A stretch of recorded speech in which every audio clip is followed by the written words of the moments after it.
This is a stimulus update and daily news report, and there is so much craziness going on, really crazy actually. So today, the unemployment will officially end, so no more federal unemployment boost. When it comes to the jobs report, it was a really bad jobs report, so bad that even President Biden came and made an announcement on it. I'll play you a short video clip of what he said.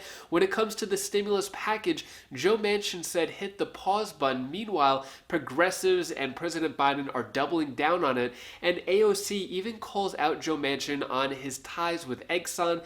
And we'll also talk about how Joe Manchin's wife is getting $1 billion for her commission. We're going to cover all that craziness, then I'll answer the questions you leave for me in the comments. Hope you're having a wonderful Saturday. If you appreciate these fact-based, fast-paced updates, hit the like button down below. And I apologize for not putting out updates over the last couple days. It's been really hard to get them out. We're still on the road. We're actually at another location for Bella's 8th birthday. I'll give you more details on that later on in the video. But first, the World Health Organization says it is monitoring a new COVID variant called Mu.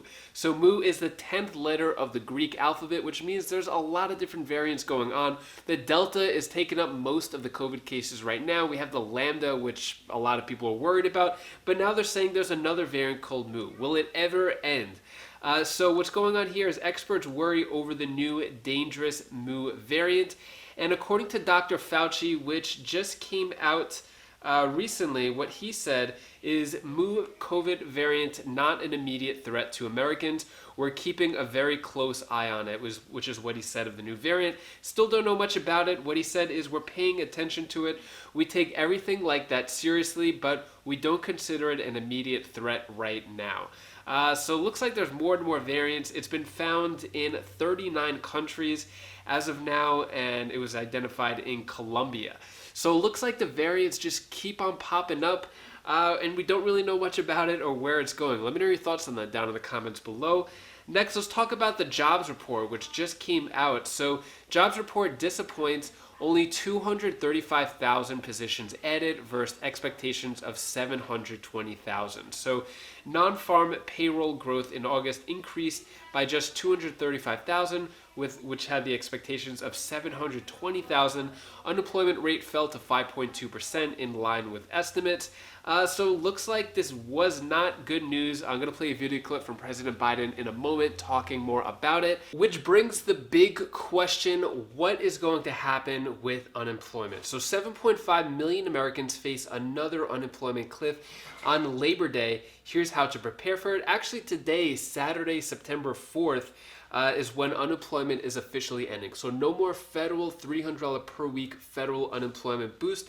That ends today. So been a lot of lead up to this point. We're wondering if it was going to be extended. Doesn't look like it will. Something would have been done by now.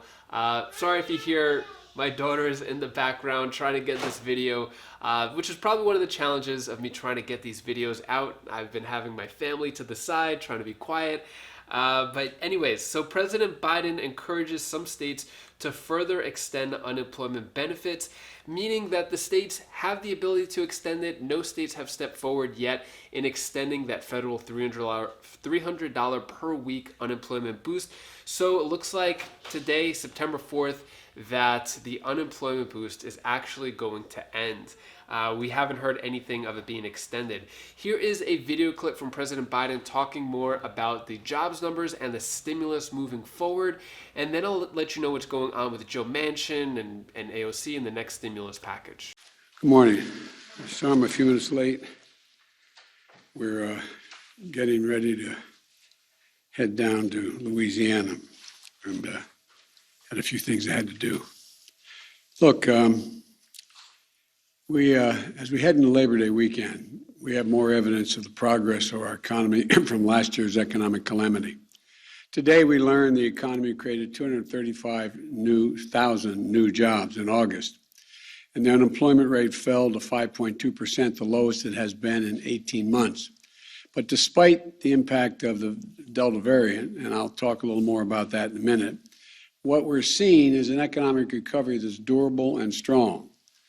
The Biden plan is working. We're getting results.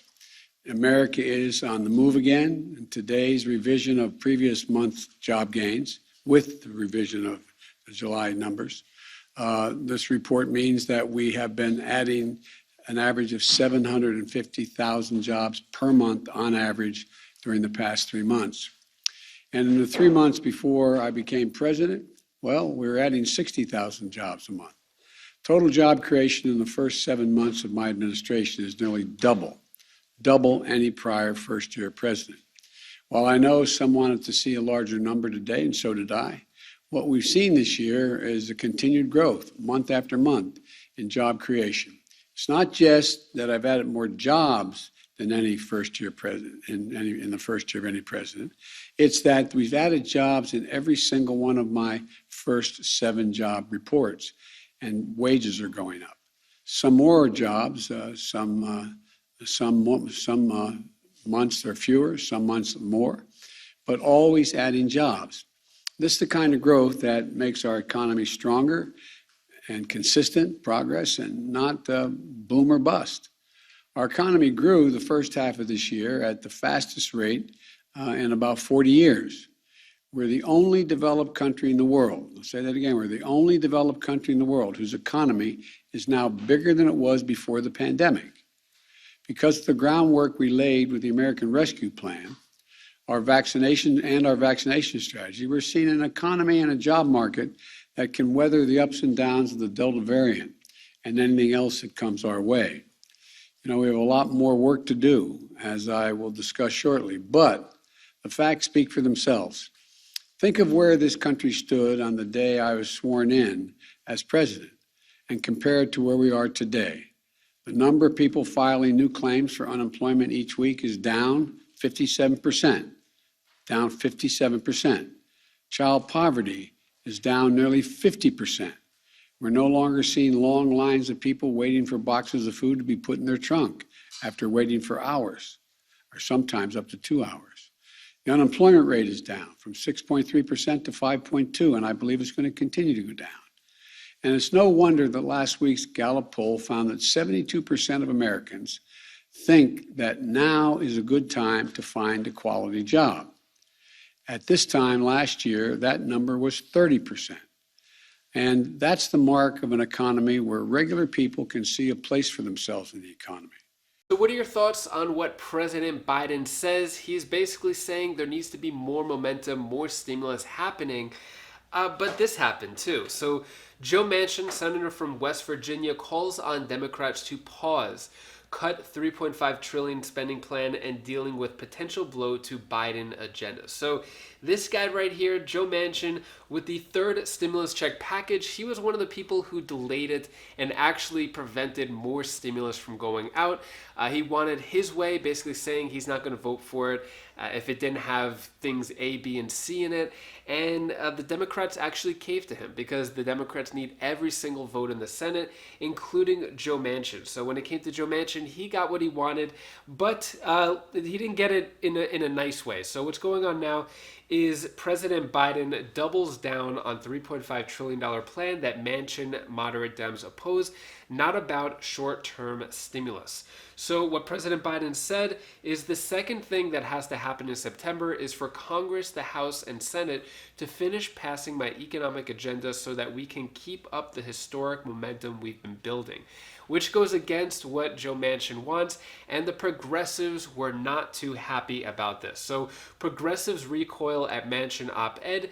Dems' $3.5 trillion spending plan faces uphill battle amid party infighting. Basically, all the Democrats are fighting with each other. The progressives want more stimulus and they want it to happen right now. Meanwhile, Joe Manchin wants less stimulus and he wants to wait a while. He didn't really say how long he wants to pause it for, basically saying he doesn't want it now. Keep in mind, there is the reconciliation process. They get one more of these until October 1st. Then October 1st, they get another set of reconciliation processes they could use for other bills, maybe other stimulus packages, whatever they want, but that expires October 1st. So the clock is ticking with that, and Joe Manchin wants to pause on that.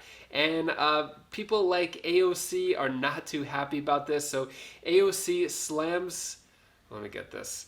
AOC slams Manchin's urge to cut $3.5 trillion Democratic social welfare bill and delay its passage. Bipartisan corruption is killing people.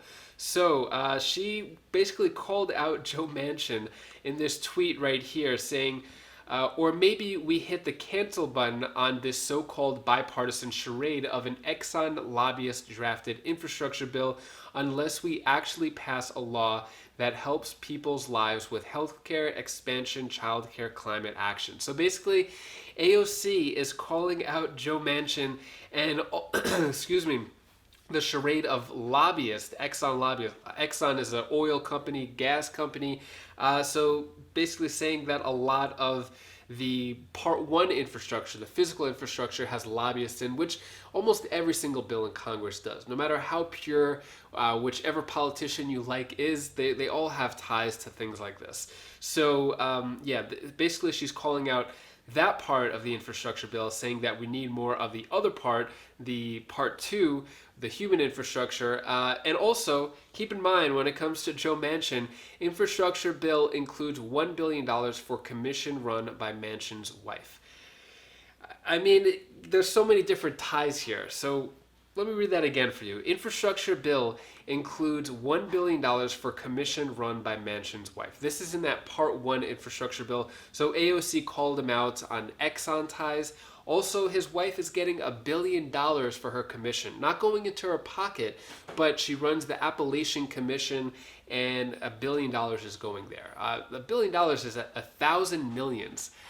So I'm not really sure what she needs $1 billion for, but that's kind of what happens when politics are at play and politicians have all this power. Let me know your thoughts on that down in the comments below. We're still waiting to hear of what's going on with a fourth stimulus check. When it comes to the petition for the $2,000 per month to every American, it's at 2,853 signatures so far. Getting closer to 3 million signatures, still a lot of public support, still not officially in that $3.5 trillion spending bill either. So hopefully we could hear something new with that. Next, I'm going to answer the questions you leave for me in the comments. Cheryl Brown asks, is the governor responsible for issuing stimulus money in each state? For the most part, yes. So when it comes to states issuing out their own stimulus checks, like Florida and Georgia, Tennessee, Texas, California, mainly it comes from the governor who puts forth the stimulus check plan, and then then they put it out that way. So yes, to answer your question.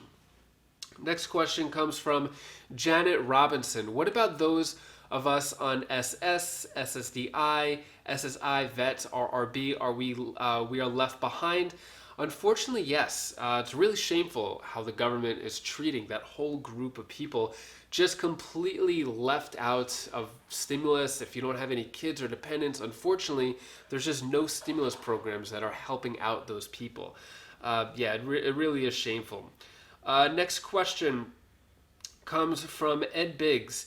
How about SSDI and the California second stimulus check? They didn't get the first, maybe the second.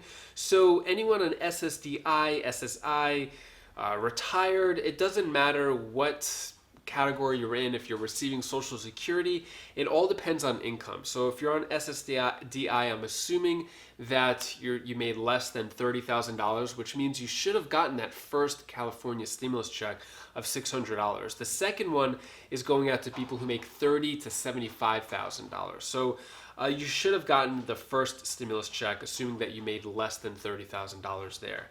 Anyways, that is all the stimulus news I have for you today to hopefully cheer you up a bit. Here's my daughter Bella's tip of the day. Hi guys, so my name is Bella. This is the tip of the day. If you make a mistake, then it's okay. You learn from your mistake, it makes you a better person.